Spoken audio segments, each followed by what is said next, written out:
ఈ ప్రభుత్వం చెప్పిన ఇంకా కొన్ని కార్యక్రమాలు చేయాల్సింది ఉంది. రాష్ట్ర ఆర్థిక పరిస్థితిని ఆనాటి ప్రభుత్వం కొల్లగొట్టిన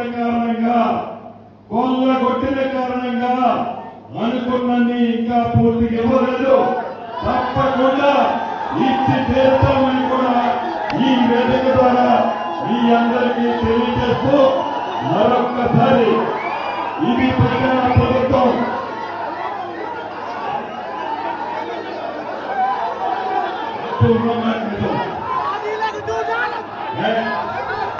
ఈ